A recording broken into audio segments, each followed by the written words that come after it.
C'est pour l'instant un vaste terrain vague rongé par les mauvaises herbes. Une friche qui appartient à cet octogénaire.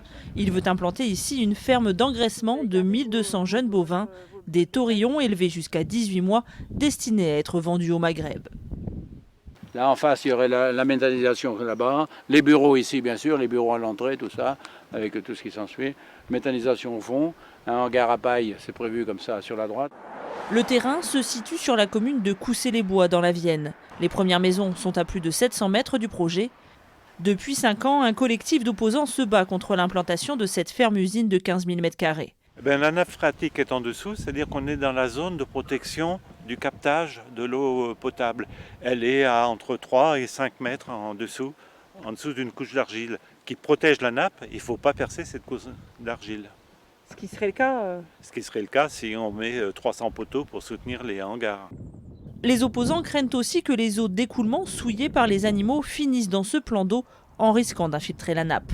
Ils sont d'autant plus échaudés que la ferme est voisine de cet ancien site d'enfouissement de déchets où plusieurs millions de tonnes ont été déposées jusqu'en 2013, générant une pollution en nitrate. Le promoteur se défend, il promet un site propre qui produira de l'énergie grâce à une unité de méthanisation du lisier et des panneaux photovoltaïques. Pour lui, seul l'élevage à grande échelle peut permettre aux agriculteurs de s'en sortir financièrement aujourd'hui. Il faut avoir une certaine importance, c'est tout, on ne peut pas faire autrement. C'est plus possible. Hein.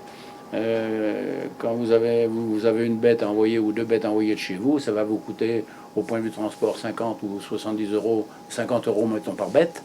Hein. Quand vous en envoyez 20 ou 30, de toute façon, ce sera 5 euros. C'est tout, de toute façon, tout est une question de ça, hein. Tout est une question maintenant de rentabilité. Les taurillons passeront entre 8 et 12 mois enfermés dans des box d'engraissement nourris essentiellement par des granulés de céréales produits par l'entreprise du promoteur.